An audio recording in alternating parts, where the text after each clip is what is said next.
Hello, Drift World.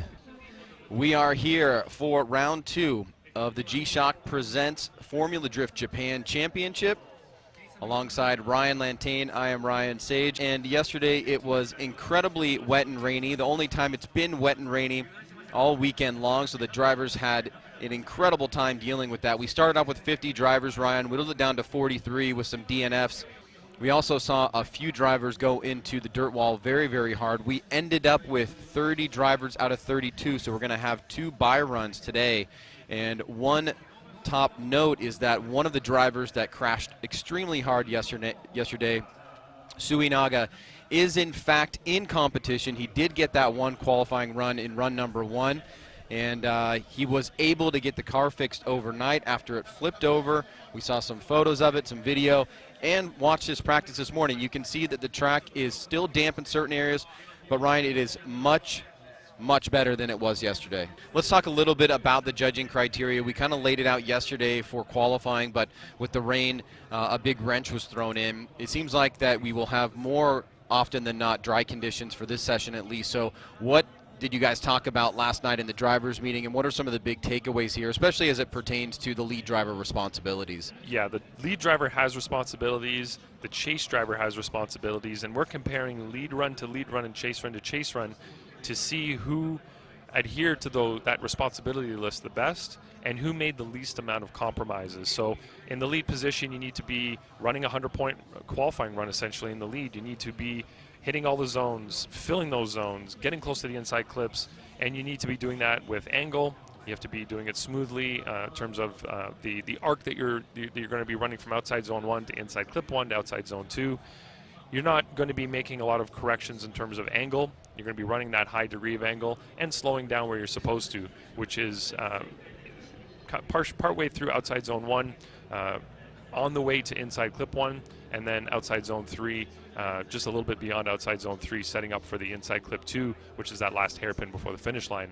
So the lead driver needs to run that high scoring lead run while making the least amount of compromises and mistakes. The chase driver needs to be as close to that lead driver as possible throughout the run without making any mistakes of their own in the chase. If the lead driver is running a high quality lead run, the chase driver is expected to run a high quality chase run. If the lead driver is making mistakes, errors, compromises, then we're not going to be as strict on the chase driver. So we're putting a lot of emphasis on that lead driver to do a good job, and the chase driver has got to be close, but needs to match what the lead driver is doing, so mimic them, where they're transitioning, where they're initiating. One of the things that I like about the way you guys have set up pretty much all the tracks here at FD Japan, and it does mirror back in the States, is that it is pretty much a full throttle commitment if you want to be doing it right as a lead driver into initiation. Talk a little bit about, because of the full throttle commitment required through a lot of these courses, where have you prescribed that the decel areas are going to be at this particular track? Well, what we saw in qualifying yesterday due to the rain was some drivers not really being committed up to initiation. They maybe saw the other driver spin and hit that dirt wall over there and thought, I'm going to come in a little bit slower. And the weather is going to play a big role in how the drivers are approaching the initiation. We're still going to be looking for that commitment up to initiation. Once they get the car to angle, they should be carrying that speed through to outside zone 1 on throttle, because once you get the car to angle here, you need to get on throttle. There's no real slowdown at the initiation per se. It's later on through outside zone 1 and just beyond the end of outside zone 1 is where the driver should be slowing down and then getting themselves into inside clip 1. Once they get down to outside zone 3 is where a next decel will happen, and that's because we've moved inside clip 1 inside a little bit now. There used to be a bit of a choke point at inside clip 1, which isn't there anymore, which means that by the time you get to outside zone 3, your speed's higher than it was previously in previous years, so that we've implemented a new decel zone there. You're taking a look at your first bye run here. Katsuhiro Ueo gives us a good opportunity to see what your number 1 qualifier did.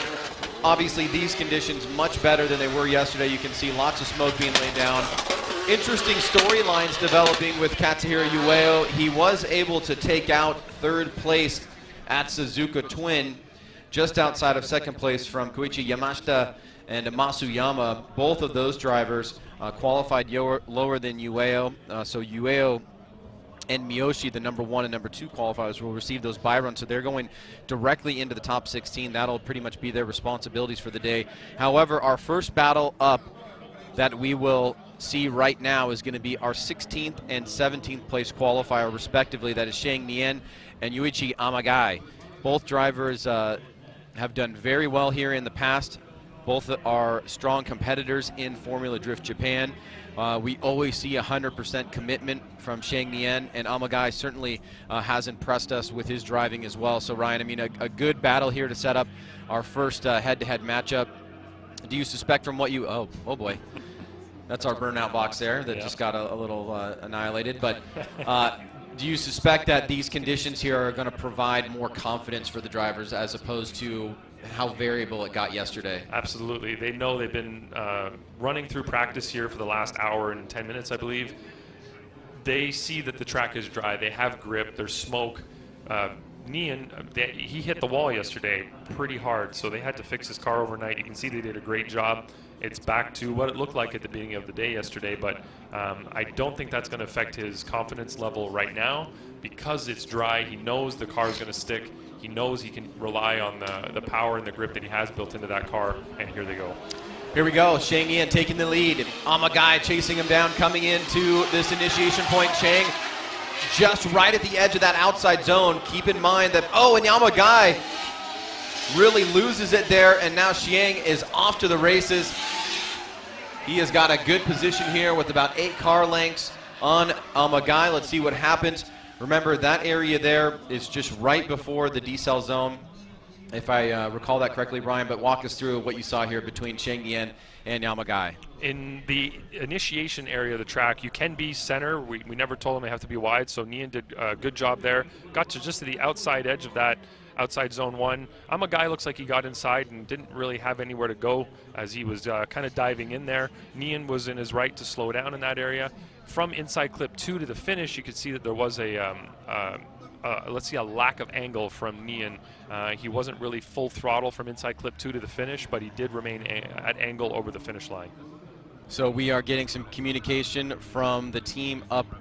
There you go. You can see that little bump right there by Amagai. The judge is having to make a decision here on what will transpire. Also heard some interesting dialogue coming through on the radio. We have Kevin Wells here, our competition director, who is basically overseeing the competition with the Japanese stewards and also utilizing some of the technology pieces that we have here, like the restart light and the starting light, as well as the chicane. So Ryan, what information do you have for us? They were just asking if we need to assess fault for contact or anything like that. We always look at how severe the hit was. Do we need to assess fault? Does one driver need to look at his car because of the contact? Or we can just say rubbing's racing. That was not severe enough to warrant the drivers looking at their car. So in this case, I believe we just went with it's rubbing's racing. That was just a light touch, part of drifting. And a mistake that will go in the direction of Amagai as opposed exactly. to Shang. Exactly. All right, so it looks like Shang has an opportunity here to clinch a potential win. And it looks like we do have a restart there. They will reset, and it'll be a strike on Amagai. And of course, the chicane is set up specifically to keep the lead driver in check. The lead driver, we don't want them to get away from the chase driver. And by having the chicane in place, the lead driver does need to take it gently through there, which means that the chase driver has more of an opportunity to stay close to them. It slows that lead driver down slightly, gives the chase driver the opportunity to do what we asked them to do, which is to stay close to the lead driver all the way through the run. Clean start here, it looks like, as Shang trying to chase down Amagai. Whoa. Oh boy, and he initiates in the opposite direction. And that was very weird there. We'll want to take a look at that as he also overshoots outside zone 1. I have to assume that the mistake by Amagai more or less freaked out Shang as he was trying to avoid contact there, it looks like. But Ryan, let's go back and take a look at this and give us some insight to what just played out there. Yeah, Amagai, it looks like he tried to do a big aggressive flick entry and just overdid it. The car kind of gripped up and sent him off the track. So that'll be an incomplete for Amagai. Immediately there, it'll be a 4 wheels off, a complete loss of control, unchaseable lead, whatever you want to call it, and that'll be a win for Sheng Yan, I think, pretty easily there. I'm a guy essentially incompleted on both runs. Knowing that you've spent a lot of time at this track and not only drifting by yourself but in tandem with other guys, what do you think was going through Sheng's mind there when Amagai tried to initiate? Well, yesterday they had to repair his car overnight, I imagine, and he probably wanted to just stay away from Amagai, and you could see me playing it safe and trying to over-rotate the car just to slow it down and stay out of his way, and he did a good job. As soon as the lead driver incompletes like that, the run is over. So it's not like Nian had to stay close to him and try to follow him throughout the rest of the course to maintain his dominance, let's say, in that run. That run was over as soon as Amagai incompleted. So Nian was in his rights to do what he did. All right, so Sheng Nian moving on. All three judges agreeing with the same result. And we'll move on to our next battle on the left-hand side of the bracket. It is Wataru Matsuyama versus Masakazu Hoshi. Now, Wataru Matsuyama came out in the start of the 2019 season just about a month ago at Suzuka Twin with a very strong and promising performance. He really improved his head-to-head driving and tandem skills in the off-season and was able to parlay that against his really dominant qualifying. So he is your current leader in the championship, but obviously in a very important battle here. He is facing the number 25 qualifier, Masakazu Hoshi.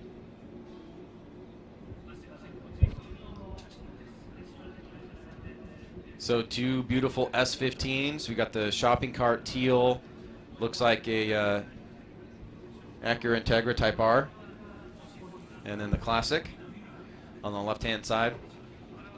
I always wanted an Acura Integra Type R when I was young. But you probably weren't into Acuras, huh? Not a whole lot, yeah, no, personally. No response from you. Yeah. All right, here we go. Nice initiation there by Matsuyama. He's right in the zone from outside zone 1, and shooting wide here is Hoshi going way deep. And we'll want to talk about that inside clip number 1 because, Ryan, it is the only place on this course where a pass is possible, and we did see a lot of drivers overshoot inside clip number 1. It makes it a very plausible area for a pass, but in this particular case, Matsuyama very dominant in the lead. Yeah, he did a great job. You can see a great initiation. The rate to angle was phenomenal. Tire on the rumble strip. Could have stayed just slightly longer on there, but got himself into inside clip 1. And we were talking to the drivers after we changed that inside clip 1 position, and a few of them were saying that it's really hard to get the car into that inside clip. And we like to change little things on the track here and there just to keep it more challenging and a little bit different. You know, you can't use the same setup from last year. You can't use all your notes from last year. Now you have to figure this new layout out as much as possible. And we tried to change this track more than we did this time, but for safety concerns and setup concerns, we were told we weren't really in the situation, in the position to be making those changes. So the most we could do was shift that inside clip 1 inside, because in previous years we found that it kind of provided a choke point for the drivers. It was a spot where they had to slow down significantly, and we feel that now it's you can get through that area while maintaining pace a lot better. It's smoother, and it provides a good opportunity for good tandem driving. In this situation, you see that it's not easy to get the car slowed down for, though, and we've had a couple of chase drivers get kind of phased in that area, so it is proving to be a little more challenging, which is something that we like from our perspective, but surely the drivers don't. Well, it is good to challenge the drivers course setup wise, and there are quite a few possibilities here now with the additional pavement that's been laid down, and certainly looking forward to how that might play out in future years. But to the item at hand here, Matsuyama with a clear advantage on run number 1. Hoshi initiates on the inside of that outside zone. Matsuyama giving him a little bit of space here, knowing that he's got an advantage. A little bit of lower angle there from Hoshi on outside zone 2, better on outside zone 3, but Matsuyama keeping it close enough to make it a pretty simple call here for the judges. As we go back to the replay, let's see how this played out. Obviously, the mistake by Hoshi in his chase run, very significant overall. Yeah, this track is really rewarding that precision that the drivers need to have from start to finish. So you can see that he missed outside zone 1 there in the lead position. He was off of inside clip 1. He got into outside zone 2 pretty well, but he was way off of inside clip 2 here. But what you see from Matsuyama is him following closely despite the lead car going offline. He's showing that he is capable of adjusting his driving to match somebody who's not quite doing what they're supposed to in the lead position. So Matsuyama and any driver that wants to do well here, or in any drifting competition for that matter, you have to be able to adapt to what the lead driver's doing. Just because you're chasing them doesn't mean they're going to go where you expect them to or where they're supposed to. All right, so it looks like all three judges going in the direction of Matsuyama. He continues his hot streak here by advancing on into the top 16. So Andrew Gray, the three-time champion here at FD Japan, going up against Kenji Yamada, one of the few drivers on Nexen tires. We talked a little bit about kind of the tire wars going on over here, Ryan. 11 tire manufacturers participating in Formula Drift Japan, and it really is an out-engineer type of strategy. We've seen various compounds come into play. It is a much different setup than back in the U.S. and some very wild tires. Certainly we didn't really get to see that manifest itself in qualifying yesterday, but I think today it will certainly play a much greater role, and some of the grip coming off of these tires is just absolutely phenomenal. Yeah, we walk around the pit sometimes and just look at the different tread patterns and the different tread compounds as well. Some of them are extremely soft. Must provide an amazing amount of grip to these drivers, and they're running some high horsepower engines to spin them. Andrew Gray, Kenji Yamada, run number 1 here in the top 32. Gray, as always, gets out to a big jump. Really well executed outside zone 1. The gap established here as Gray pushes deep into outside zone 2. Just comes up a little bit short. Remember, the blue and white marking is the front side. On the inside is the beginning of the zone and the edge of the zone. For reference there, you can see a lot of tire being laid down, but it gives you a good idea of where the judges are looking for those drivers to be, especially the lead driver. They should be right in the middle of that rumble strip. So looking at Andrew Gray's initiation, his rate to angle could have been better, but he did get out to outside zone 1, left it slightly early, and again, not a lot of drivers are able to get into that inside clip 1. Andrew was off probably just beyond the 3rd hash mark, but did get out to outside zone 2, did a good job through the rest. In the chase position, it looked like Kenji Yamada was having a hard time keeping pace with Andrew. He was definitely behind more than we'd like to see him. Further back than you'd like to say in terms of a tandem. He wasn't fulfilling the chase driver responsibilities there, and he was making some compromises. His line wasn't as good as Andrew's, and his angle was less in a couple of key areas as well. So from the chase side of things, Andrew does have an opportunity here to, let's say, win in the chase position fairly easily. He doesn't have to do anything too crazy, too aggressive to really show that he is able to outdo what Kenji did in his chase run. And in the lead position, Kenji does have some opportunities. If he gets a snappier initiation, he fills outside zone 1 better, gets closer to inside clip 1, he could potentially outdo Andrew in the lead position. So we're going to see how they do here now as the lights are about to extinguish. So Andrew Gray in the chase position here, Kenji Yamada in the lead. We've seen Andrew Gray have a very storied history here at this track, especially against the likes of Mad Mike Woodette. Many crazy battles over the year, and he's got his whole team here on site. Yamada goes deep into outside zone 1, but Gray is with him through inside clip 1. Yamada, nice job on outside zone 2. Gray has to back off a little bit, losing a little bit of ground here to Yamada, and now surging forward. So from outside zone 2 to 3, it looked like Yamada got the better of Gray there, but let's take a look at the run overall and break it down. So what I was talking about earlier, saying that in this case, Yamada could get a bit of an advantage by doing better on outside zone 1. Look here, he goes over the line, so he's on the outside of outside zone 1. And he did do better on inside clip 1, though, so he's a little bit closer there. But in terms of accuracy, he had 1 or 2 areas where he was slightly better, but a couple of key areas where he was not as accurate as Andrew was. In the chase position, Andrew was closer through the majority of the track, I would say. He did fall off near the end there, but earlier on he was closer. So in this case, it seems like Andrew has a slight advantage in the chase position and in the lead position as well, just because of Yamada's mistake on outside zone 1, where he did go 1 tire quite a significant amount over the rumble strip. Yeah, the markers are the edge of the zone on these 3 outside zones here. The inside of the zone is basically the paint that you can see that goes from the asphalt to the paint. So if they do hit one of those cones, they are most likely going to be going a bit too deep, depending on how long their bumper is from the rear wheels. So we've got our 3 judges here, Andy Yen, Ryan Lantain, and Robbie Nishida, all going in the favor of Andrew Gray. That wasn't a dominating win, let's call it. It was enough to get the job done. Enough to get the job done, but if he's going to go up against Matsuyama next, which is in the top 16, who he'll be competing against, he's going to need to clean it up. He's going to have to be more precise.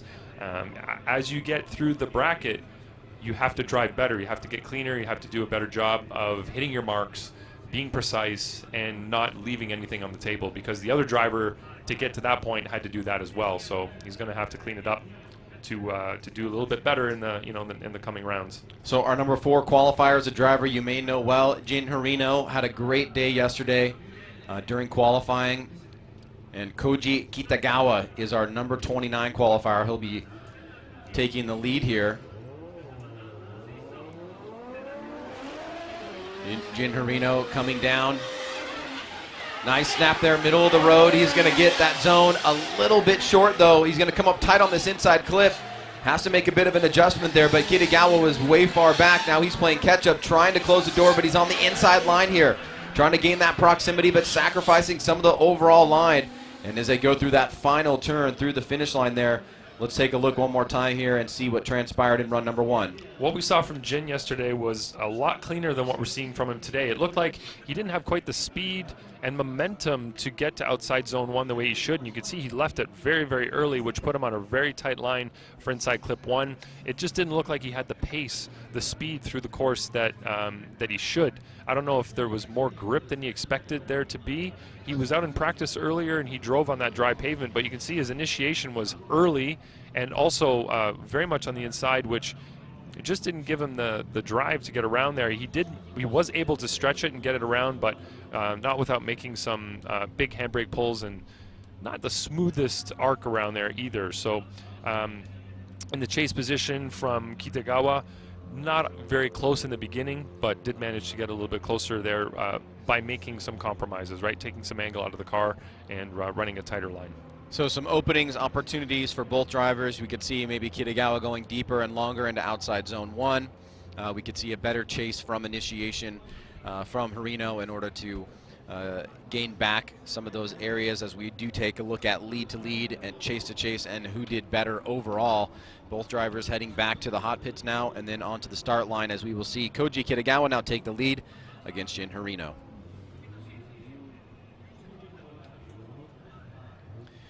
Thank you for joining us wherever you're watching around the world, whether on the west coast of the United States, east coast, or in Brazil. Got a few Brazilian fans out there, it seems like. Ryan, I'm sure that's your contingent. Yeah, those are my adopted people down in Brazil. If you are watching on the Facebook feed, we also have a Japanese commentary feed on YouTube, and you can also watch on the Formula Drift website, depending on your personal favorite platform. We'll also be doing a cut down of these runs that will be featured on the Formula Drift YouTube page immediately after the top 32 and top 16. Here we go. Kitagawa now the lead. Harino keeping the pace very tight, and he did not anticipate that Kitagawa was going to be on such an inside line, and now Harino, wow, was on the inside of clip number 1 and going off of course. Very weird circumstances here. He was really close coming down the front straight into initiation. Kitagawa dived in, but then things just went wrong after that. Yeah, this is one of those situations where we knew that Kitagawa was slower. Jin Harino, if he had a spotter, his spotter should have been telling him that very thing. And it looked like Jin was too close at initiation and had to get on the brakes to avoid, I guess, making contact with Kitagawa maybe, and it ended up sending him off course. So that early mistake then caused him to go on the inside of inside clip number 1. And that's not where you're supposed to be. That's definitely an incomplete for Harino, and Kitagawa did not do a great job in the lead. I'm going to say that right away here. It's not like Kitagawa was doing precisely what he should there, but he didn't do anything that would cause us to say that it's Kitagawa's fault. Jin Harino just made a misjudgment there. And that's key, right? Because if there was a causal relation there, then you could see potentially a one more time possible scenario Right. on the table. But if Kitagawa did not zero out, then that would basically mean that the incomplete by Jin would move it into his favor. Yeah, Kitagawa, everybody has been watching practice through the wet, the dry situations that we've had, sessions. We know that Kitagawa is a little bit slower, so his spotter, Jin Harino's spotter, should have informed him of that and said, give him a little bit of space on the initiation maybe. Don't get right on his door because he's going to be slower there, and then he's going to flow through the course, so give him some space to do what he's doing, and you can kind of adapt to what he's doing later on. So not a situation where the best driving per se won, but a driver that made a much bigger mistake. Exactly. Yeah. All right. Unfortunately. So this was the man of the hour. He will be most likely the man of the weekend no matter what happens here because of the horrendous crash that he had yesterday. That is Naoto Suinaga. Flipped over the vehicle in very wet conditions. We've got it posted on our social media platforms if you want to go back and watch that. That's him right there in the foreground as we wait for him to come to the line against Manabu Fujinaka. Both drivers qualified mid-pack yesterday. Okay, is that for Suinaga? All right, so Suinaga is calling a competition timeout. We should say that it's most likely not related to what happened yesterday. They worked through the night here at Kumakubo's place to get a new windshield in and make sure that the vehicle was all sound. But he will be using his competition timeout for unknown reasons right now against Manabu Fujinaka. But that was one of the gnarliest crashes I think all of us have ever seen. Most definitely the gnarliest crash at this course for the years that we've been coming here. Yeah, we've seen rollovers in the past. It's not that this is the first rollover we've seen, but it's the dramatic fashion in which he drove up that wall and then resulted in the rollover. It was very intense to watch live, and watching it on the replay is no less intense. But it's, in competition, it's always something that gets a little scary for us. But luckily, he was okay. The car's back on track here, and I'd like to see him compete. It'd be good to see that comeback from that type of accident to actually competing in the top 32. Yeah, no question about it. All right, here we go. Our next battle up as we wait for the competition timeout from Naoto Suinaga, Benjamin Chiam, and Shoya Saito. Chiam, great qualifying position, number 5 yesterday. Here we go. Chiam, midline, initiates right at the second standing cone. Great job, but coming up a little bit short on outside zone 1, but Saito not able to keep the pace as Chiam shoots out, just touches that second outside zone, better on outside zone 3, and the gap is a huge disparagement for Shoya Saito, who now shuts it down independently of trying to compete with Benjamin Chiam, and that should be an incomplete for him. Let's take a look at what happened here in run number 1. Benjamin Chiam in the lead does a decent initiation, but it didn't look like the angle was really achieved the way that he wanted it to. It looked like a lot of people there, when they get the car to angle, they grab some handbrake just to get the car set or on throttle more aggressively. And it looked like once he got it to angle, he just kind of let it float a little bit, and it didn't quite get out to the angle that he wanted, which caused him to not really get super wide on outside zone 1 and not long on it either. So he left it kind of early, you can see there. But he did come in on maybe the second or third hash mark there on inside clip 2. Did okay on outside zone number 2. And just lightly nudged inside clip 2. But there in the chase position, you can see Saito straightening up before he goes over the finish line. So will be an incomplete from my perspective anyway on Saito for the chase position. All right, so yes, the drier conditions certainly much more stringent on the incompletes and the straightening than we saw in the wet conditions yesterday, giving the drivers a little bit of breathing room there to deal with the changing conditions. And it was changing quite a bit. We started to see, we saw a lot of rain at the beginning, and then it dried out, but it was still wet. And we started to get a little bit of tack on the course, and then right around the time of Suinaga, we had another big pour. So variable conditions yesterday, much more consistent today, and we hope that this continues because it is really fun to watch these drivers push 100% on a course that is fast and smoky. All right, so changing things up here. Shoya Saito will go to the lead. Benjamin Chiam will go to the chase. It looks like he has an obvious advantage here as Judge Ryan Lantain also commentating with us, which is a great thing to have, giving his opinion that it would be an incomplete from him with regards to Saito. So here we go, run number 2. Chiam A little bit of distance there from Saito. Saito initiates, and now Chiam trying to pour it on. Close the door a little bit. Way wide on that inside clip. A possible passing area there for Benjamin Chiam, but Saito slows up once again and incompletes in front of Chiam. Yeah, that will be a double incomplete from Saito, unfortunately.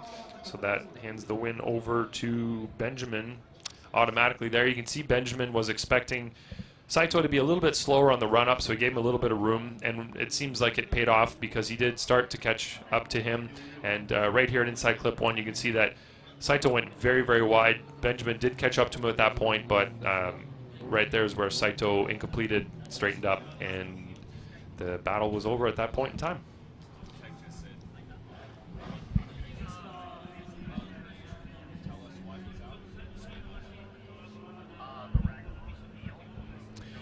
All right, so all three judges going in the favor of Benjamin Chiam. And Ryan, let's jump right into it. We just heard over the radio some very unfortunate news about Naoto Suinaga. Yeah, unfortunately, his steering rack, one of the seals blew out of it, and there's oil pouring all over the place. They do not have time in 5 minutes to replace it. I don't even know if they have a spare one anyway, but no, he's going to have to withdraw from competition, and that will give Manabu Fujinaka the automatic win here. So a bit of an upset. 20th position will beat the 13th qualifier, but that's how the event goes sometimes. So we will see Fujinaka come to the line here. He will do a bye run, and he will move on to the top 16 to face Koji Kitagawa. That's unfortunate, and it could be a result of the hit, the roll, the wall climb, all of those things. And maybe it's something that they quickly looked at. Maybe they just didn't see the potential failure point there, or maybe it failed on its own independently. Who knows? So an opportunity here for Fujinaka to get a free pass. One more practice lap. Nice initiation there with good angle. You can still see some drivers maybe trying to figure out the grip levels and get that first outside zone dialed in a little bit better. We've seen a number of drivers come off a bit early and on a tighter line, which has made them push wide on inside clip number 1. So a good opportunity there for Fujinaka. He will not see competition again until the top 16, which will be after the halftime break, but at least he'll have one more lap and some nice data points there to go back and try to get his setup just right for the top 16 and on if he makes it further into competition. As you were just pointing out, he left outside zone 1 early, and it put him on an odd line going to inside clip 1.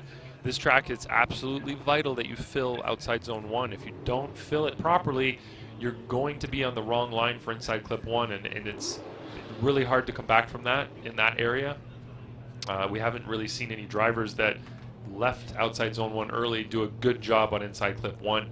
And you know, it may be due to the fact that they drove in the wet so much here that they're not totally accustomed to what it is they need to do in the dry, what kind of speeds they need, what kind of initiation they need, and what kind of setup in the car they need to be able to get it to go out to outside zone 1 fully. But we're not seeing a lot of drivers doing it very well this round, and I'm guessing it's due to the wild changes in weather that we've had. All right, so our next battle up, a bit of a David and Goliath battle here. Kazuya Iizuka against Tomonori Tasaka. Couldn't be more different. And Kazuya Iizuka not only making waves here in the drifting community, but really around the world with this very unique build, the wide body A5, very loud and powerful, fun to watch. Still trying to figure out the setup, it seems like, but let's take a look here as we get the first run underway. Iizuka blasting off. Initiates at that second standing cone, and Tasaka is really playing catch-up here. Did not get a good jump out of the gate. He's angling up and goes wide on outs inside clip number 1. And Iizuka, while maintaining the right line, got out of the gate incredibly well and established and kept a gap there against the AE85 Tirreno of Tomonori Tasaka. If you watch Tasaka on the start line, it almost looks like, well, we just missed it in that replay, but the car jumped. I don't know if it stalled and you had to restart it, but he ended up way behind. Watching the lead driver here, Iizuka, did a great job on outside zone 1, and look at the arc he's able to draw around inside clip 1. So he's the first driver I've seen today in the dry here in competition do a good job from outside zone 1 to inside clip 1. to outside zone 2. Now the challenge becomes, because you have that smoother arc around inside clip 1, you end up carrying more speed down to outside zone 3, and that's why we put a decel there. So watch his arc here. Nicely done. Could have been slightly closer to that clip, but really well done. And watch as he transitions here. This is where you need to slow down, because if you don't, you end up going really wide on that clip.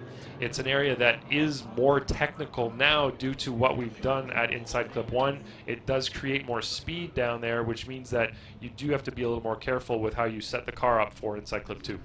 So as they regrid for the second half of the lap, this is going to get really interesting here. Clearly, Iizuka got a great jump out of the gate, but it does seem like he has some grip and obvious horsepower on Tasaka. So will he implore a strategy here to give a little bit of room to Tasaka into that first inside clip, or will he go right into it? Switching things up now, Tasaka taking the lead against Iizuka.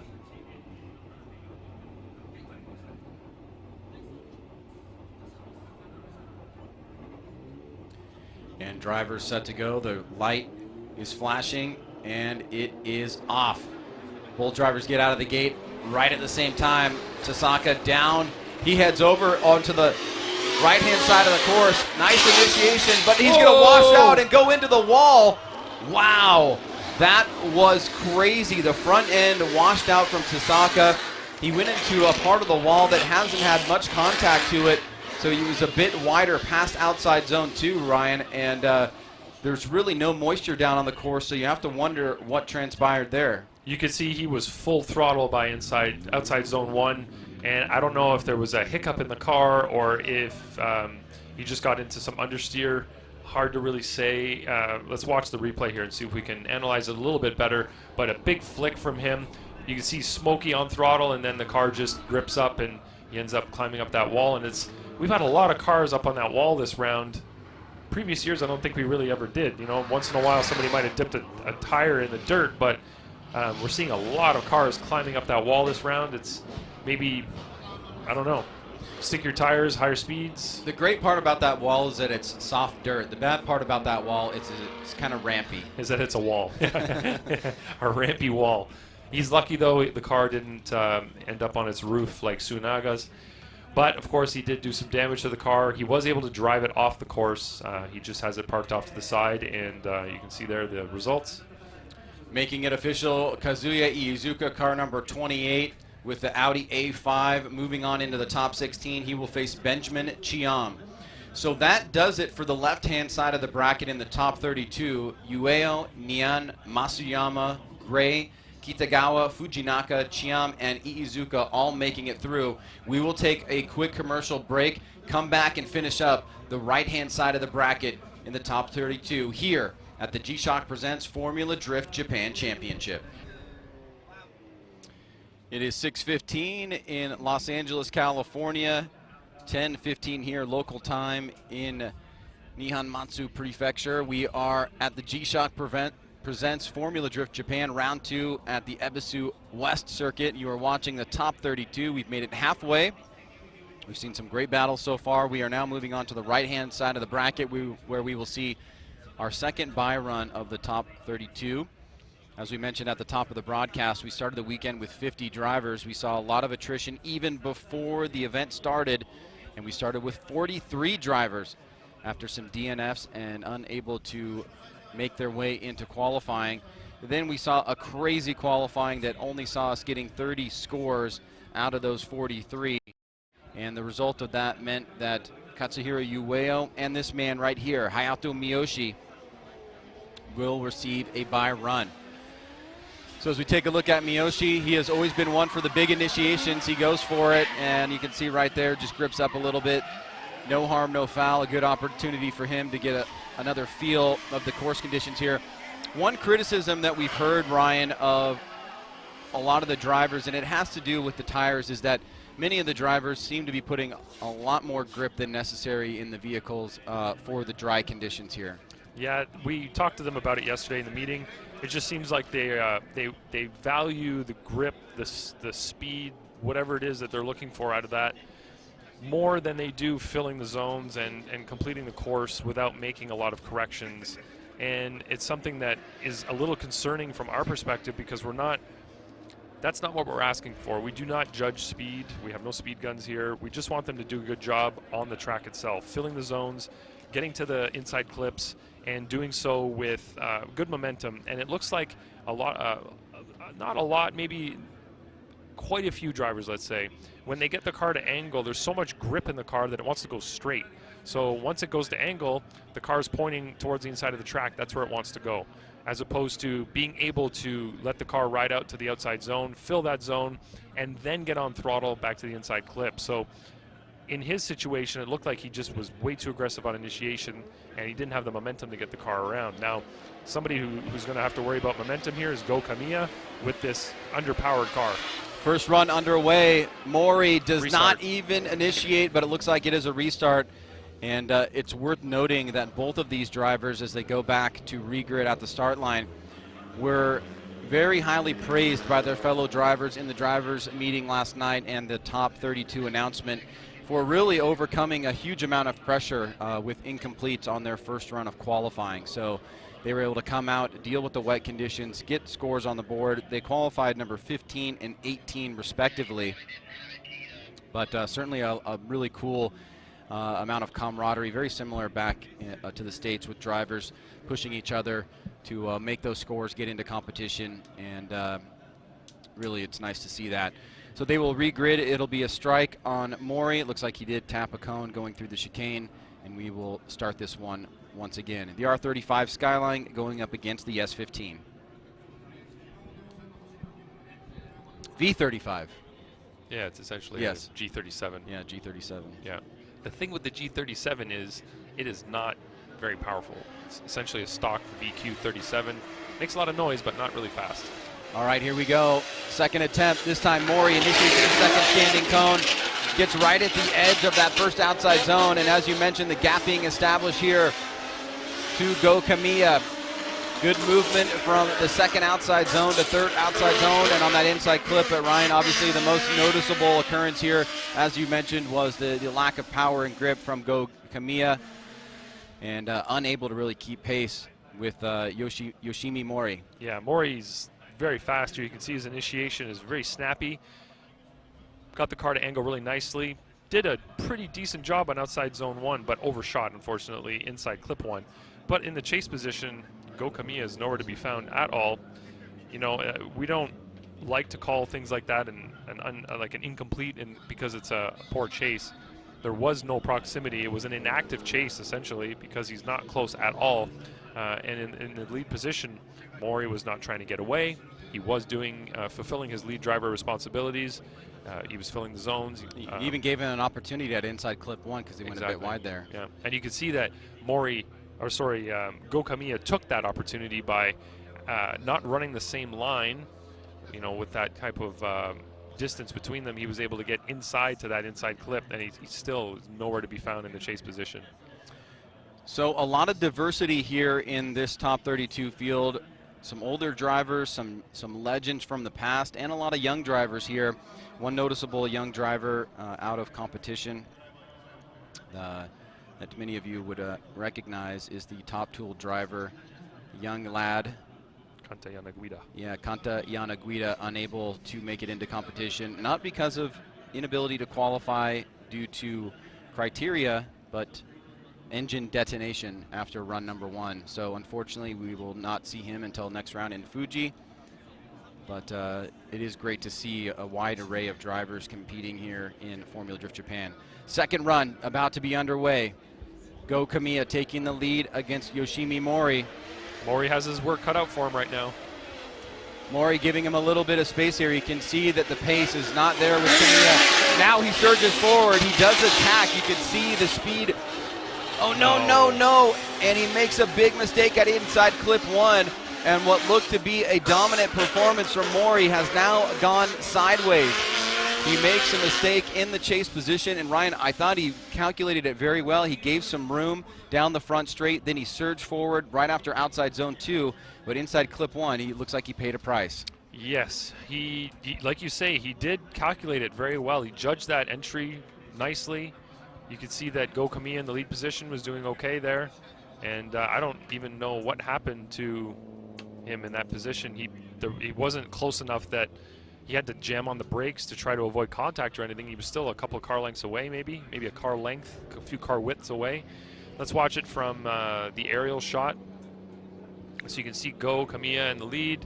Kind of a couple of bobbles and corrections there, but yeah, he started to spin even before he got close to the inside clip. So that was just a complete error on Mori's part in that situation. Well, and we have seen that, Ryan, but it really was in the wet conditions yesterday, even from the likes of Andrew Gray on that inside clip. And you have to remember that there are painted rumble strips there. That was really challenging in the wet. But luckily, before we even got to that, so much rubber had been laying down and the paint had been taken up that it was actually quite easy for the drivers. But we still saw some drivers spinning out at that inside clip as the judges are now talking over what transpired there. I have to imagine, I mean, Go's run, it wasn't the greatest. You did hear Ryan open up the key term that I think will be important here is that the first run may have been an inactive chase. And if that is the case, then that would be an incomplete for Go Kamiya, and it could nullify the spin from Yoshimi Mori and give him another opportunity. If not, then the win would go to Go Kamiya. Yeah, and I was talking to Robbie, and I believe that's the route he's going to take as well. Now, if you do that, if you incomplete them both on their chase runs, we go back to the lead runs, right? And then you look at who did a better lead run, and it might be counterintuitive to think that if you look at Mori winning, which the two of us just chose, because the fact that they both incompleted on their chases, that's the key point here, is that they both incompleted on the chase, we can revert to the lead. Had one incompleted on their lead, there's no way you can compare run to run, right? Because as soon as you incomplete in the lead, the run is over. The run's over, yeah. Right? So it is counterintuitive in this situation, but by the rules, this makes the most sense to Robbie and I. It's what you have to judge. Yeah, exactly. It's what we have left to judge. And unfortunately, Go Kamiya brought the wrong car to this event. You need, all these cars are running 600 plus horsepower, and he brought a stock VQ37 with, I think they stripped the interior maybe in that car, so a slight deduction in weight. That's a heavy car to begin with. So that's a knife at a gunfight. It's like a stick? Not even a knife. It's like a stick. Yeah. It came with a stick. I think I could have beat him in my missile car, you know, my old beat-up S13. It's just not the right car for this event, and you can't expect in the chase position to be able to keep up to a built race car. It just doesn't add up in that sense. So, yes, it looks a little bit weird to go with that vote, but like I said, chase to chase, lead to lead. You know, Mori did a much better job in his lead run in his fully built race car. All right, so we had two incompletes on the chase runs. That goes back to the lead run comparison. And Yoshimi Mori will get the win there, just skirting by. Moving on to our next battle. This should be a good one. Nobushige Kumokubo versus Takatoshi Ima Maeda. The legend and the track owner joining us. The pizza maker, Team Orange, owner of many animals. Yes. I'm trying to think. There's so many different attributes. Nice guy, great smile, awesome handshake. Here he goes. He's going to take the lead. He qualified number 7. Coming down, snaps it right past that third standing cone. Beautifully executed in that first outside zone, but Ima Maeda closing the door through that first inside clip. Good battle so far here, but Ima Maeda misses that second outside zone. Great proximity, however, but Kumokubo showing the legendary status that he is. You could see the comfort level in that vehicle. From initiation, he looked like he was just really on point in the lead position. We had a good tandem battle here, nice and close from the chase driver. The lead driver laying down a good run. Look at Kumokubo right on that rumble strip. Left it slightly early, but Ima Maeda right there in the chase, nice and close. You did have a kind of a flub there in the angle side of things, just from inside clip 1 to outside zone 2. But Kumokubo in the lead, doing a great job, laying down a high-scoring lead run, and that's what you need to have in the lead to have that good chase. So clearly Ima Maeda knew that he was going to be following a good run, and he had the confidence to stay close. Outside zone 2 there a little bit, yeah. But he was close. That's the the beginning of a good battle, right? And was able to mimic him pretty well. Made a couple of mistakes though. It's mainly from inside clip 1 to outside zone 2 where he pulled the angle out of the car, and because of that wasn't able to get wide to outside zone 2. So Ima Maeda has an opportunity to maybe do outside zone 1 a little bit better than If Kumakubo. he stayed on 1 a little bit longer, right, to the end. Kumakubo in his chase could, if Ima Maeda gets out to outside zone 2 and fills it, if he fills it as well, he has an opportunity there to get some back. Yep. Because Ima Maeda was a little bit off there. But overall, great proximity. Exactly. And a good lead allows for a good chase. Yeah. So in this situation, we're looking at a strong lead run. The chase driver is expected to do a strong chase run. It's the situation where the lead is poor, where we're going to give the chase driver some allowances, you know, to make a couple of errors there because the lead is so poor. But here, you're expecting a great chase because of the great lead. So that mistake from Maeda coming from inside clip 1 to outside zone 2 is one that's going to weigh on him. And now it's up to Kumakubo to put the pressure on in the chase and really show his dominance in that position. All right, so here we go. Second half of the battle. Kumakubo getting out of the gate a bit before there, which is allowed as the chase driver, trying to keep pace. Ima Maeda, big angle on the initiation, and he does fill outside zone 1. Kumakubo misses outside zone 1, but he keeps a proximity on here. A good battle back and forth. Smoke being generated by both drivers as Kumakubo puts the pressure on him. And it looks like he may have pushed a little bit too hard. Ryan, that was past the decel point of that third outside zone rather, so yep. That may have just been Kubo pushing a little bit too hard. Yeah, let's take a look at the replay here, analyze it a little bit closer. You can see that Kumakubo was trying to get the run up timed right. He may have timed it slightly wrong, but Ima made a great job on outside zone 1, close on inside clip 1, and then outside zone 2, good job. Kumakubo's nice and close. Ima Maeda's on throttle there. Hard to tell if there was a decel or not. We'll have to watch it from the aerial view and see what the drone is going to give us. Yeah, you can see that Kumakubo side by side with him, kind of sinks back behind. Ima made a great angle. Slight bobble right there, but overall a great job. Not quite the angle we'd like to see at outside zone 2, though.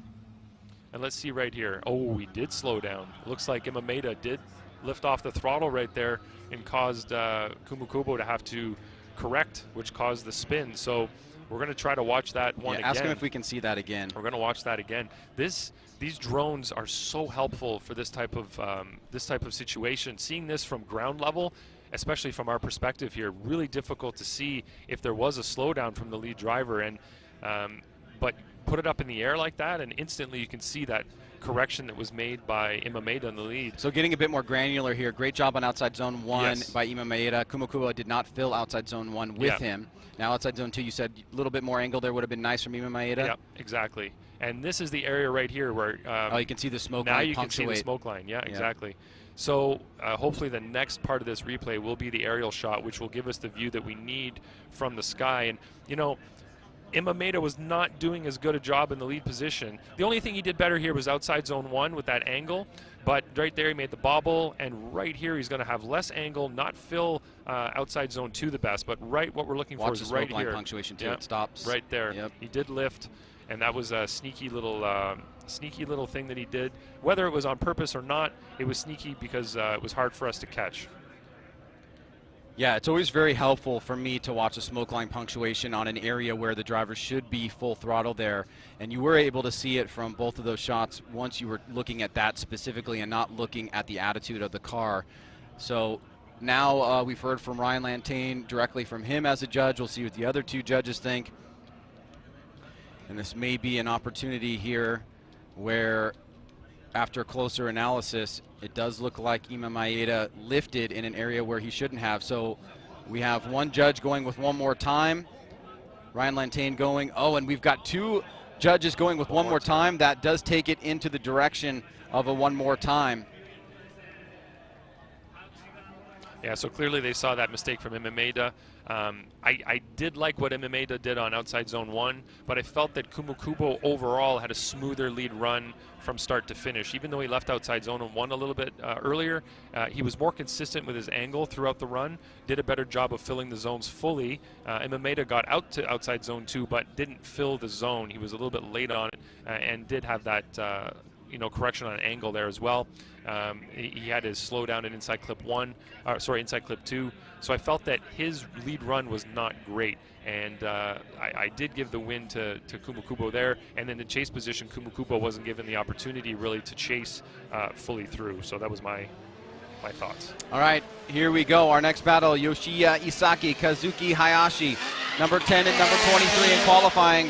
Isaki a bit off that first outside zone. Hayashi chasing him down through that inside clip. A little bit less angle here from Hayashi as Isaki gets out to that second and third outside zone pretty well here. Both drivers reaching through this final inside clip and passing through the finish line. So Isaki not doing the greatest job on outside zone 1, but let's take a look at it again here and get a bit more granular.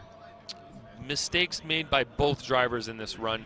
Not the cleanest run from either driver. You can see at initiation, outside zone 1 was missed by the lead driver. Some corrections on angle there. Off of inside clip 1 as well.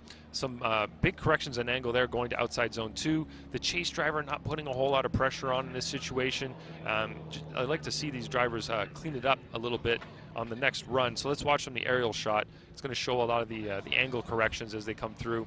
So the initiation not super snappy from Isaki, and you can see he's off of inside clip 1. Look at the big angle reduction at outside zone 2 from Isaki, and again from inside clip 2 to the finish. So not the cleanest lead run. Definitely an opportunity there for Hayashi to clean up his lead run and better what Isaki did in his lead. All right, so both drivers heading back to the hot grid and then right to the start line for the second half of this battle. Switching things up here as Kazuki Hayashi and Yoshiya Isaki will rotate positions. As they do that, Ryan, I have a quick question for you. Yes. So in the case of Kubo, right, and you have a situation where he spun, right, but there was no contact. It looked like that the spin was quote-unquote caused by the lift, right? Yep. Now, is there an incomplete in there somewhere? Well, generally that chase car would be given an incomplete for the spin if it was independent. And I like to kind of transfer that incomplete over to the driver that caused it. Right, because they're the one that that ended the run for the other driver. They did not allow that person to complete their run. They didn't give them a full opportunity to do that. And for me, in the right situation, I would say yes, that it does it constitute an incomplete for that driver. All right, second half of the battle here. Hayashi now in the lead position, going to the middle of the course, initiates right at the third standing cone. He's going to come off outside zone 1 a bit early there, not feeling it completely. That allows Isaki to close the door, but now Isaki falls off, losing some ground here as Hayashi deep into that third outside zone, whipping it through the final inside clip. And we see both drivers making some mistakes on runs 1 and 2. Let's take a look here at the replay. As they leave the line, did a good job of staying together down the straightaway, first part of the battle. You can see the lead driver initiated early, the chase driver initiated a little bit later, but within the parameters of where he should be initiating. Did a good job coming down the hill here. Not really in the chase position putting a lot of pressure on. Lead driver missing a couple of areas there. Really not seeing dominance from either driver in either position here. It just seemed like some errors were made by both drivers. You can see that outside zone 1 wasn't fully filled by Hayashi off of inside clip 1 in the very same way that that Isaki did this in his lead run. And yeah, just kind of trading off errors here from start to finish for both drivers. Let's see if we have a result here with the battle of Yoshiya Isaki versus Kazuki Hayashi. One going to Isaki, Ryan going for one more time, and it's going to be a back-to-back one more time, a split decision here, but the majority going for one more time. So we are seeing a one more time battle here, back-to-back from Nobushige Kumokubo and Takatoshi Ima Maeda, and now one with Yoshiya Isaki and Kazuki Hayashi. And it does look like we will, yes, we do see the next battle on the line here.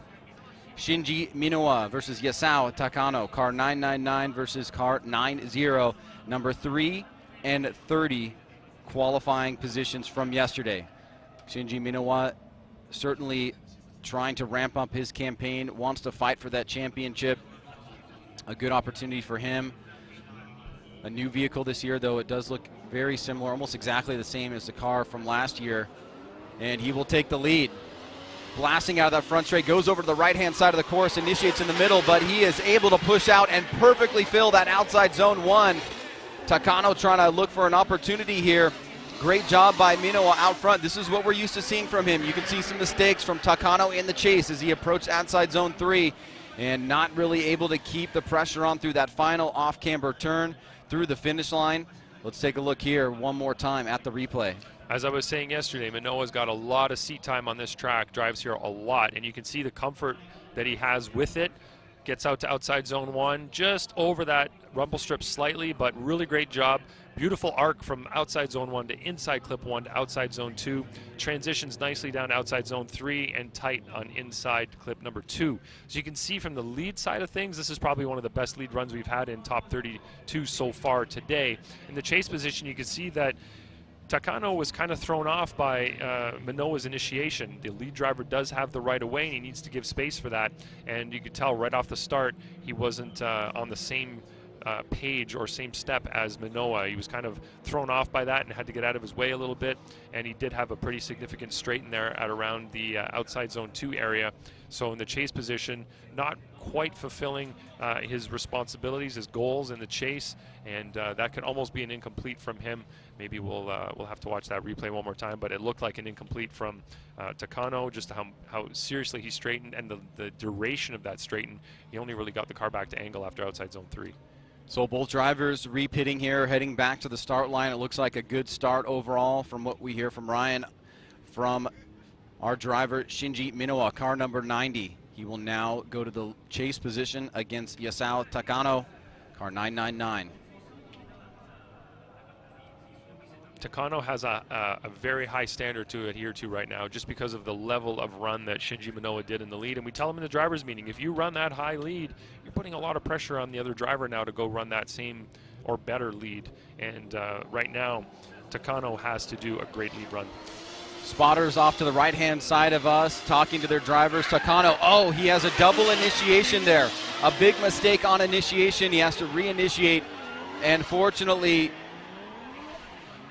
fortunately, he was able to keep drifting, but we had an incident at inside clip 1 where it looks like he spun out, and Minowa seems like he anticipated that, slowed down, and stopped drifting along with him. But let's take a look here. What happened on the initiation, Ryan? Yeah, so running down to the initiation point, Minowa did a good job of pacing him and getting him kind of set in the right position, but as you see him initiate, the car just doesn't initiate. The car, it got slight angle, straightened up again, and then got back to angle. So these drivers are contending with a switch from very, very, very wet conditions yesterday to completely dry now. So maybe it's been it was somewhat, I guess, semi-wet during practice this morning, and now it's completely dry. So these are conditions that they haven't driven since Thursday practice.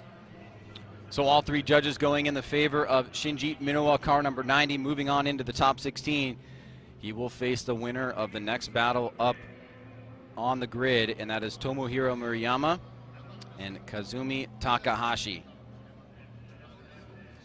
But it does look like we will visit the one more time battle here. This was a good one, and we did see a bit of a deciding factor on that spin that was seemingly induced by Ima Maeda with regards to Kumo. So now both drivers back, another opportunity here. Now they know each other. They've battled each other once. They know what their little tricks are, so let's see how they fare in the next battle. Kumo, the higher qualified driver, center of the course initiation, early at that third standing cone. Oh, boy, and Ima Maeda overshoots it, cooks it, but so does Kumo on inside clip 1, but Ima Maeda is really out of whack here, and even with the mistake at inside clip 1 by Kumo, it looks like he's going to have a clear advantage, relatively speaking, as he goes to the chase position after this. But Ryan, what happened there? It looks like Ima Maeda just did not get the timing right in the chase position. Yeah, his initiation wasn't where it should be. You can see that he went wide here, three tires off, it looks like. In the lead position, you could tell that Kumo was trying to go fast. He was trying to set the pace at a very high level, and Imameda was struggling to keep up. Kumakubo did overshoot inside clip 1. You can see he was getting away from Imameda here at initiation. He did initiate right at that last standing cone, so could have been a little bit earlier there. It wouldn't be an incomplete, but he was certainly flirting with late. Kumakubo, his initiation was right at that one cone. But you could tell that he was trying to set a high level of speed there throughout the course. He did overshoot inside clip 1 because of it, but he did not incomplete in any way throughout the course. Depending on how many tires was off for Imameda, it could be an incomplete for him. And let me see what the other judges say.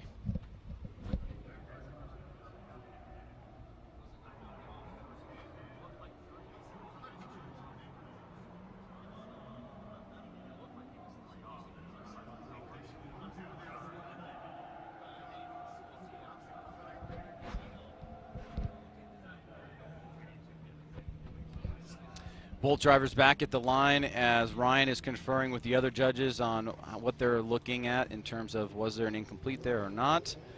What's the verdict, Ryan? Well, looking at the replay that we saw, we'll just have to ask for it again afterwards if we feel that we need that to see if it's an incomplete from him. Ima Maeda taking the lead. Middle of the course initiation right before the second standing cone. Great job on outside zone 1, but Kumakubo is right there with him.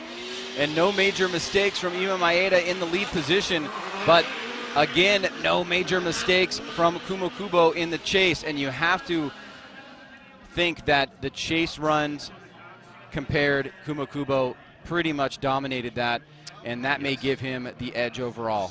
Yeah, watching his chase run, very close, good mimic, but look at Imameda's lead. Great job on outside zone 1. I love the angle through there to inside clip 1. A little bobble there, but nothing too serious, so his lead run very clean, very smooth. Did a great job in that lead position. So Ima Maeda trying to fight back, but some big mistakes in his chase may be the overall linchpin in the entire head-to-head matchup here. Kumakubo fighting a good fight in the chase, keeping the door proximity pretty solid there through that final inside clip and for the majority of the run. So let's go to the judges and make it official. Had Imameda stayed on the track in the chase position, and I think that his lead was better, but Kumakubo's chase was better. You can see here that I think we all agreed on that point. Yeah, all like three judges going in favor of Kumakubo, Nobushige, who will move on into the top 16. See, that's one of those ones where if you guys said, oh, you know, Ima Maeda wins the lead, but Kumakubo wins the chases. Yeah. The best overall part for me is where Ima Maeda should have still lost that because of how big the mistakes were in the chase, exactly. even if it wasn't an incomplete. Yeah, exactly. And they may not have completed it. That's exactly the same position they're coming from. But his lead was phenomenal. Really good. Outside zone 1 with the angle that he carried. Beautiful arc. We told him in the meeting, same angle from outside zone 1 to inside clip to outside zone 2, and he did that exactly the way he should have. Here's the other one more time battle, Isaki versus Hayashi. Let's see if we can get a good one here. Both drivers initiating pretty much right at the same time. Isaki once again off that outside zone. Hayashi was able to make a good adjustment, keep the proximity on. Low angle there from Isaki through that second outside zone. Hayashi keeping an eye on him, surging forward to gain proximity when he can and keeping it close. So we see a few mistakes out front by Isaki on that first outside zone, and it looks like the second outside zone as well, Ryan. This was definitely a cleaner battle than the first one, which is kind of what we were going for by calling that one more time. He did not fill outside zone 1 the way he should have, but at least the guys are getting through the course with somewhat consistent angle. There's a better chase going on here, a better mimic from Hayashi. He's actually doing a good job in the chase position of mimicking what the lead driver is doing. So really happy to see that they cleaned up their run on the second battle, and you can see there Isaki in the lead does have that angle correction on outside zone 2. He did make a couple of errors there, but in the chase position, I think that Hayashi did a good job of avoiding making the same mistakes while filling the zone in the same way that Isaki did in the lead. So both drivers trying to clean up this one more time battle, heading back to the hot pits and then right to the start line. We'll see the second half. We are almost through the top 32. We've got 3 more battles to go after this, including Kazuhiro Kubo versus Tetsuya Kume and Koichi Yamashita versus Kazuya Matsukawa. We see the drivers filling in a good top 16 lining up here with Miyoshi Kumakubo and Minowa on the right-hand side of the bracket, along with Yoshimi Mori. And the winner of this battle. Second half underway in just a moment.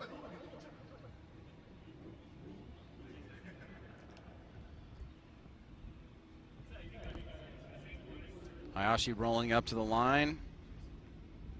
And it looks like we will get things underway.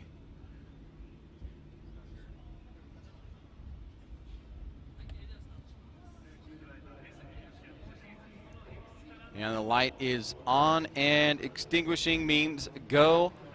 Both drivers lead the line at the same time. Hayashi navigating through the chicane. Uses up a good chunk of the course, initiates, and does a pretty good job on outside zone 1. Isaki surges forward and missed that outside zone because of that. Hayashi, a much cleaner lean run here.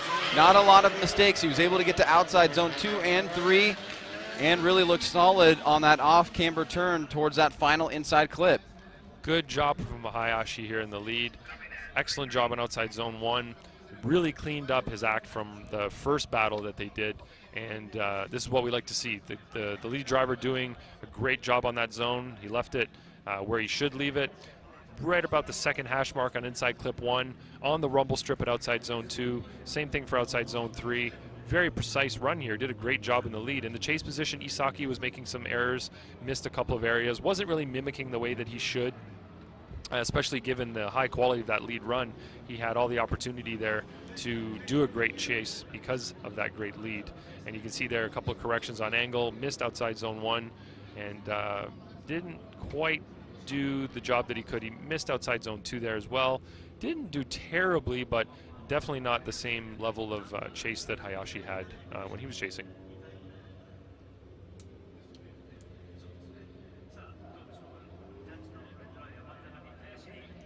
So there we go. All three of us agreed, and Hayashi moves on. Unanimous decision there for Kazuki. Hayashi, car number 33, moving on into the top 16 to face Nobushige Kumakubo. All right, we saw Shinji Minowa win his battle. He's going to be facing the winner of this next one, Tomohiro Miriama versus Kazumi Takahashi, number 14 and 19 place qualifier in yesterday's lead up to today's competition. So that is Takahashi you see there, warming up his tires. 2 battles left after this one to finish up the top 32. It is 10:50 local time here. We will actually have our halftime break, and we come back at right around 13:20, which is 1:20 local time here, before we kick off opening ceremonies in the top 16.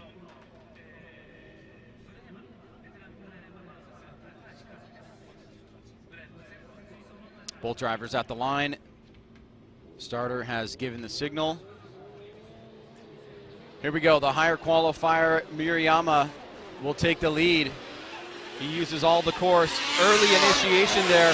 Can he push out? He can push out to outside zone 1. Takahashi did not get the greatest positioning there. He misses outside zone 1, but he's able to get back on outside zone 2. And Miriama has got a really nice snap on his transition from outside zone 2 to 3. Had that early initiation. Looks like Takahashi got a little bit lost there and was not following Miriama on outside zone 1. Yeah, it looked like he stumbled early and kind of struggled to keep up throughout the rest of the run. Good job on outside zone 1. Off of inside clip 1, a little bit of a correction on angle there for outside zone 2. Could have been deeper in outside zone 3 and a little bit tighter on inside clip 2. But overall, Miriama did a decent job in the lead position. Takahashi in the chase didn't really fill outside zone 1, not mimicking fully what the lead driver is doing there all the way throughout the course, but not, right there, kind of washed out a little bit at inside clip 2. Not a terrible chase run, but a couple of opportunities there for Miriama in his chase that's coming up now to clean it up and do a better job of mimicking the lead. All right, so some insight there from Ryan Lantane as both drivers now heading back to the start line, switching things up here as Takahashi will now take the lead against Miriama.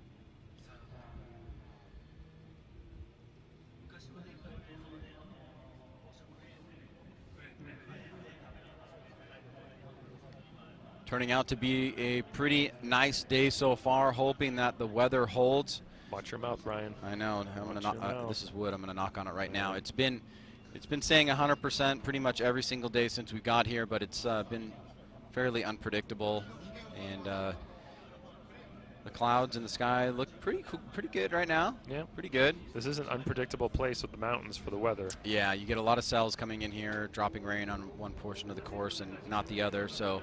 Hoping it holds, but here we go. Dry conditions right now for Takahashi as he takes the lead. He's going to straight line approach the initiation real early there, just at the edge of outside zone 1. Miriama trying to close the door here. Can he? Great job on outside zone 2 by Takahashi. Miriama keeping pretty relative proximity here. Oh, he loses a little bit of angle on that last inside clip. So mistakes from both drivers, but was there enough to point it in one direction or the other? Really snappy from the lead driver here. Did a good job getting the car to angle. Didn't quite fill outside zone 1 the way that Miriama did. Decent on inside clip 1. Good job on outside zone 2 there. And a good transition to outside zone 3. Like you said, Miriama did kind of have that stall up there at inside clip 2 in the chase position. Watching it from the sky. The aerial view, yeah, it could have been deeper, definitely in outside zone number 1. Decent angle there by inside clip number 1. And Miriama fighting to keep in the chase. He did a much better job in terms of following and mimicking what Takahashi was doing in the lead position. So all 3 judges pondering both the lead and chase runs from both drivers. And looking at who may have done better overall here. We've seen 2 one more times in this top 32 session. I like that. And scores coming in. We've got 1 going to Miriama, 2 going to Miriama, and one more time from Robbie Nishida. So another split decision, but in favor of Miriama. He will move on into the top 16.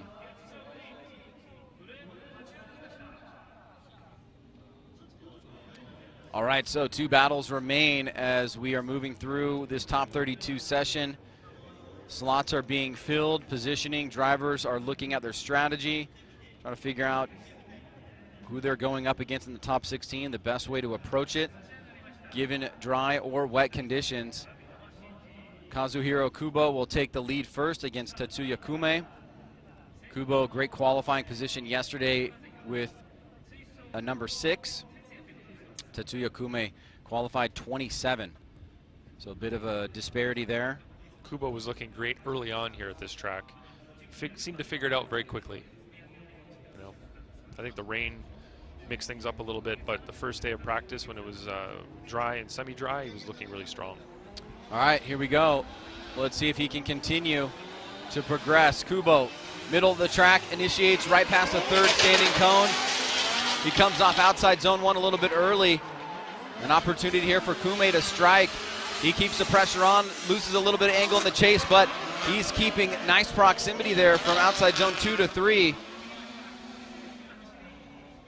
So we see a pretty good start there. Opportunities for both drivers to maybe make up on run number 2, but let's digest run number 1.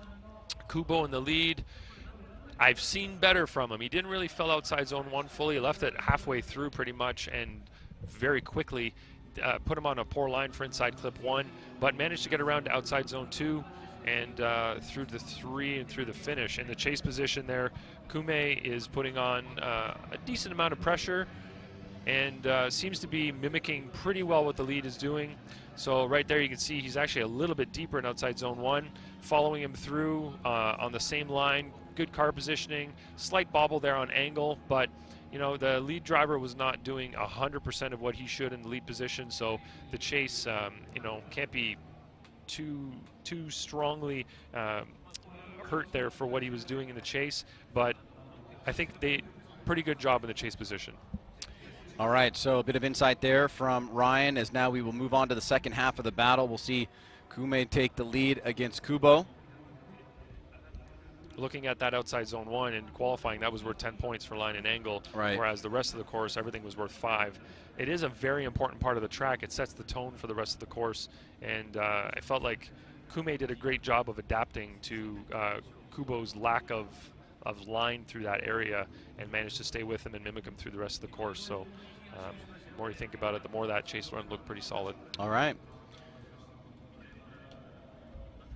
So getting set for the second half of this battle here. A good first run. Very competitive. Can somebody do enough here to push it over the edge? Kume in the lead.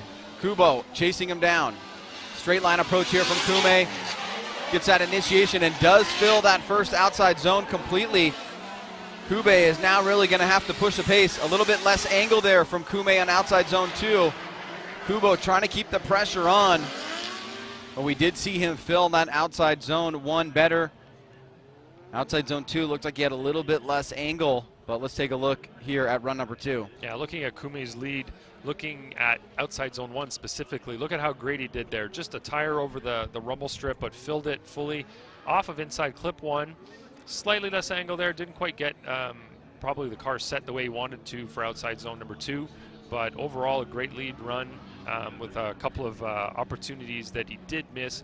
Let's look at Kubo in the chase now.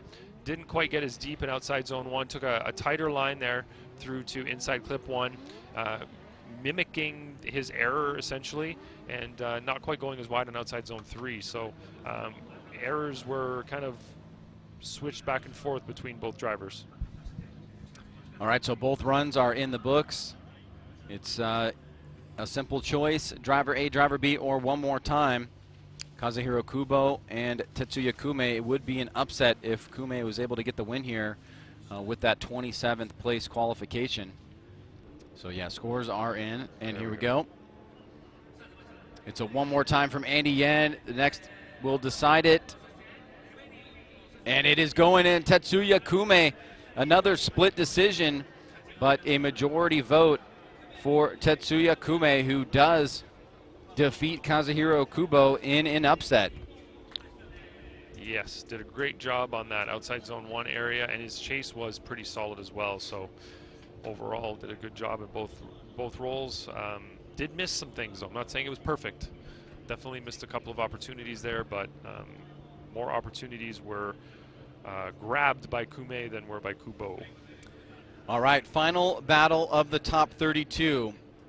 Once again, all of the live stream times are posted on our social media accounts. We start off opening ceremonies right around 1:20 local time here in Japan, and the first battle of the top 16 should be right around 2 o'clock. So if you're wanting to stay up late on the West Coast or East Coast with us or wherever you are, grab those times and join us. We appreciate you watching.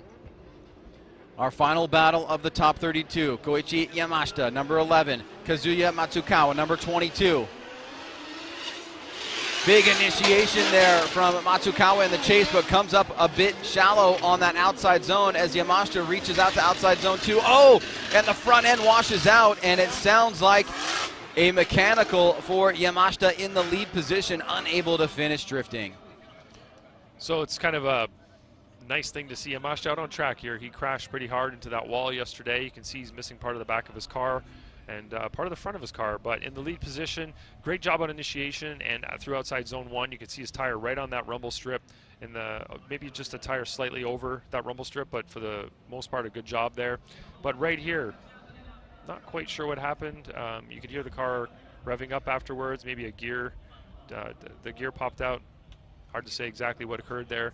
But definitely was not able to complete the run in the lead position. It'll be an incomplete from him for making that error there, and Matsukawa has a huge opportunity now. He just needs to essentially complete the course right in the lead position, and he's going to easily win the lead-to-lead comparisons. So both drivers heading back. Unfortunately, with that mechanical by Yamashita, it's hard to know whether or not he will continue. I imagine if he needs to get hands on the car. If it was just a gear popping out, he may just get back to the line, but if it's something worse than that, he may have to call a competition timeout. Yamashita is not going back to the start line, which means that it would be an automatic competition timeout asserted to him or given to him unless he is going to be bowing out of competition. And it is confirmed Yamashita did ask for a competition timeout. That was him talking to one of the track staff back there to let him know that. So it is going to be a 5-minute call. All right, and because of that, and we have no more battles to do, we're going to take a commercial break, let the competition time out for Yamashita take place. We'll come right back here to the G-Shock Presents Formula Drift Japan Championship. We are at Ebisu Circuit, and this is the final battle of the top 32. We are about 3 minutes and 30 seconds into a competition timeout from the ever-popular Koichi Yamashita number 11 qualifier, called the competition timeout after he incompleted his lead run with the mechanical on the vehicle. Kazuhiro Kubo will be taking on the winner of this battle here, which currently is leaning in the favor of Kazuya Matsukawa. So you see getting some heat back in the tires after run number 1 is Koichi Yamashita. He does have that incomplete, so he's got a pretty tough hill to climb here as we try to finish up the top 32. Seems like it was a misfire issue, perhaps. They were cleaning off the coils, trying to get the car to fire correctly. We assume that's what caused him to straighten up on his lead run. Yeah, a big straighten from him right at outside zone at number 2. So he will have an incomplete on his lead run. That does give more or less the balance of power right now to Kazuya Matsukawa, who really just needs to finish this lead lap without an incomplete, and he will be our final competitor into the top 32. Both drivers at the line. Looks like we're just a few seconds away from the start. And this is the last battle of the top 32, so after this, halftime break. Halftime break, and we will start the top 16 at 2 p.m. local time. We'll have the opening ceremonies prior to that at about 1:20 local time. So if you're setting a clock, you can also find the times on the Formula Drift social media channels. Here we go. Last half. Matsukawa initiates. Both drivers initiate together. Matsukawa is off that inside clip, or that outside zone rather.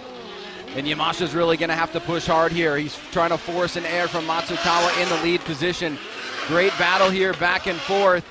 But it is going to be too little, too late, with Matsukawa not making any major mistakes and not enough to turn the run. Good job by getting the car nice initiation there. He did get close to outside zone 1, but not quite filling it off of inside clip 1. Yamashita's right there with him, although he's, like you said, kind of a little too late. He did get a tire off, ran over that inside clip, got some air as he did so, and unfortunately I think it's going to go to Matsukawa due to the fact that he just had to overcome an incomplete essentially, and there was no real air from Matsukawa to allow that to happen. And there we go. Let's make it official. It is a unanimous victory for Kazuya Matsukawa, car number 99, taking out one of the big guns in the Formula Drift Japan Championship, Koichi Yamashita.